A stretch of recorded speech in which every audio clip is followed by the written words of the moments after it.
ಯಾವುದಕ್ಕೂ ಈ ನನ್ನ ಮಗ ಆನಂದ್ ಫೋನ್ ಮಾಡಿ ಕಾಂಪ್ರಮೈಸ್ ಮಾಡ್ಕೊಂಬಿಡೋದು ಒಳ್ಳೇದು.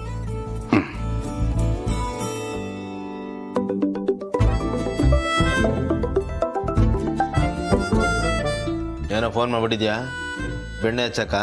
ಇವೆಲ್ಲ ನಮ್ಮ ಹತ್ರ ನಡೆಯಲ್ಲಮ್ಮ. ನೀನಂತಿಂತ ಮಿಸ್ಟೇಕ್ ಮಾಡಿಲ್ಲ ಕಣೋ, ಕ್ಷಮಿಸಕ್ಕಾಗ್ದಿರೋ ಮಿಸ್ಟೇಕ್ ಮಾಡಿದ್ಯಾ ನೀನು. ನಿನಗೆ 1000 ಸರ್ತಿ ಹೇಳಿದ್ದೀನಿ, ರಾತ್ರಿ ಹೊತ್ತು ಒಬ್ಬೊಬ್ಬನೇ ಹೋಗ್ಬೇಡ, ಡ್ರೈವರ್ನ ಕರ್ಕೊಂಡು ಹೋಗು ಅಂತ. ನನ್ನ ಮಾತು ಕೇಳ್ತೀಯಾ? ಕೇಳಲ್ಲ. ಇವನು ಆಡಿದ್ದೆ ಆಟ. ನೋಡ್ದ ನಿನ್ನೆ ಏನಾಯ್ತು ಅಂತ? ಆಗಿದ್ದು ಶುಗರ್ ಎಲ್ಲ ಲೋ, ನಿನ್ನ ಬುದ್ಧಿ ಲೋ ಆಗ್ಬಿಟ್ಟಿದೆ. ನಿನ್ನ ಹತ್ರ ಮಾತಾಡೋಕೆ ಇಷ್ಟ ಇಲ್ಲ ಕಣ. ನನ್ನ ಮಾತಿಗೆ ಯಾರು ಬೆಲೆ ಕೊಡಲ್ವೋ ಅಂಥವ್ರ ಹತ್ರ ನಾನು ಮಾತಾಡಲ್ಲ. ಸುಮ್ಮನೆ ಫೋನ್ ಇಟ್ಬಿಡು. ಪಿತ್ತ ನೆತ್ತಿಗೆ ಇರ್ತಾ ಇದೆ ನನಗೆ. ಹುಷಾರ್ ಕಣಪ್ಪ, ಆಮೇಲೆ ಜಾಸ್ತಿ ಕೋಪ ಏರಿ ಇದು ನೆತ್ತಿಯಿಂದ ಸೀಳ್ಕೊಂಡು ಆಚೆ ಬಂದ್ಬಿಟ್ರೆ ಕಷ್ಟ. ಹುಷಾರು. ಓಹೋ, ಜೋಕ ಇದಕ್ಕೆ ನಾನು ನಗಬೇಕಾ? ಆಯ್ತು ಬಿಡೋ, ಅದಕ್ಕೆ ಯಾಕೋ ಅಷ್ಟೊಂದು ಉರ್ಕೋತಾ ಇದೆಯಾ? ಅಲ್ಲ, ನನ್ನ ಹೆಂಡತಿನೇ ಸುಮ್ಮನಾಗಿದ್ದಾಳೆ, ನಿಂದೇನು ಅತಿ ಆಯ್ತು ಕಣ. ಒಂದೊಂದ್ಸತಿ ಎಲ್ಲಾನು ಜಾಸ್ತಿ ಮಾಡ್ಬಿಡ್ತೀಯ. ಹೌದಪ್ಪ, ನಾನು ಓವರ್, ನೀನು ಅದಕ್ಕಿಂತ ಓವರ್, ಫ್ಲೈ ಓವರ್, ಆ ರೇಂಜ್ ಗಾಡ್ತೀಯ ನೀನು. ನೋಡ್ಲಿಲ್ವಾ ನೆನ್ನೆ? ಅದಕ್ಕೆ ಸುಮ್ಮನೆ ಬಿಟ್ಟು ತಪ್ಪು ಮಾಡ್ಬಿಟ್ರು. ಹಾಕೊಂಡು 4 ತದಕ್ಬೇಕಾಗಿತ್ತು, ಅವಾಗ ದಾರಿಗೆ ಬರ್ತಾ ಇದ್ದೇನೆ. ಓ, ಈಗ ತಾವು ದಾರಿಗೆ ಬಂದಿದ್ದೀರಲ್ಲ ಹಾಗ? ಏಯ್ ಬೇಡ ಬೇಡ ನೋಡು, ಬೇಡ. ಮತ್ತೆ ಕೋಪ ನೆತ್ತಿಗೇರಿಸ್ತಾ ಇದ್ಯಾ ನೀನು. ಏಯ್, ರಾತ್ರಿ ನನ್ನ ಕೈಗೆ ಸಿಗಬೇಕಾಗಿತ್ತು ಕಣ ನೀನು. ಅದಕ್ಕೆ ಬದಲು ನಾನೇ ಹಾಕೊಂಡು ತದಕಾಕ್ಬಿಡ್ತಾ ಇದ್ದೆ, ಅಷ್ಟು ಕೋಪ ಬಂದಿತ್ತು ನನಗೆ. ಏಯ್, ಎಷ್ಟು ಭಯ ಆಗಿತ್ತು ಗೊತ್ತೇನಾ? ಹೌದು, ಎಲ್ಲೋಗಿದ್ದೆ ರಾತ್ರಿ ನೀನು?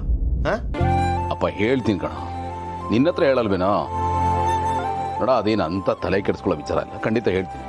ಈಗ ನಾನು ನಿನಗೆ ಒಂದು ಬಳೆ ಕೊಟ್ಟಿದ್ದೆ, ಆ ಹುಡುಗಿ ಕೊಟ್ಬಿಡುತ್ತ. ಕೊಟ್ಟಿದ್ಯಾ ಅದನ್ನ? ಅಯ್ಯಯ್ಯೋ, ಮರ್ತೇ ಬಿಟ್ಟೆ ಗೆಳೆಯ. ಸಾರಿ ಕಣ, ನನ್ನ ಹತ್ರನೇ ಇದೆ. ಅದೇನಾಯ್ತು ಅಂದ್ರೆ, ರಾತ್ರಿ ನಾನು ಬರೋಷ್ಟರಲ್ಲಿ ಅವಳು ಮನೆಗೆ ಹೋಗ್ಬಿಟ್ಟಿತ್ತು ಕಣ. ಇವಾಗ ಕೊಡ್ತೀನಿ ಬಿಡ. ಸರಿ, ಕೊಟ್ಬಿಡು. ಆಮೇಲೆ ಗೆಳೆಯ, ಇವತ್ತು ನಾನು ಕೆಲ್ಸಕ್ಕೆ ಬರ್ತಾ ಇಲ್ಲಪ್ಪ. ಯಾಕಪ್ಪ? ಯಾಕೆ ಅಂದ್ರೆ ಹಬ್ಬ ಬಂತಲ್ಲಪ್ಪ. ಮನೆ ತುಂಬ ಧೂಳು ಹಿಡ್ಕೊಂಡಿದೆ, ಧೂಳೆಲ್ಲ ಹೊಡಿಬೇಕು. ಇಲ್ಲಾಂದ್ರೆ ನಿನ್ನ ಡಾರ್ಲಿಂಗು ನನಗೆ ಹಬ್ಬ ಮಾಡಿಬಿಡ್ತಾಳೆ, ತಲೆ ಮೇಲೆ ಇಡಿಗೆ ಹೊಡೆದು ಬಿಡ್ತಾಳೆ ಅಷ್ಟೇ. ಅರ್ಥ ಆಯ್ತು ಬಿಡು. ಈಗ ನೀನು ಮನೇನ ಗುಡಿಸಿ ಕ್ಲೀನ್ ಮಾಡಲಿಲ್ಲ ಅಂದ್ರೆ ನೀನು ಹೆಂಡ್ತಿ ನೀನು ಗುಡಿಸಿ ಮನೆಯಿಂದ ಆಚೆ ಹಾಕ್ಬಿಡ್ತಾಳೆ. ಕರೆಕ್ಟ್ ತಾನೆ? ಕರೆಕ್ಟ್ ಕಣಪ್ಪ, ಇದೇ ಆಗೋದು. ನೀನ್ ಬಿಡ, ಸುಖಿಷ್ಟ ನೀನು. ಕೇಳ್ಕೊಂಬಂದಿದ್ಯಾ? ಆಯ್ತು, ತಾವು ರಜಾ ತಗೊಂಡು ಹಾಯಾಗಿ ಮನೆ ಕೆಲಸ ಮಾಡ್ತಾ ಇರಿ. Okay, all the best. ಓಕೆಮ್ಮ. ಓಕೆ. ಆ ಬಳೆ ಕೊಡೋದು ಮರಿಬೇಡ. ಕೊಡ್ತೀನಿ ಬಿಡು. ಬಾಯ್. Okay, bye. ಬಳೆ ಕೊಡೋದೇ ಮರ್ತ್ಬಿಟ್ನಲ್ಲ ಇವಳಿಗೆ. ಈಗ ಕೊಟ್ಬಿಡ್ತೀನಿ.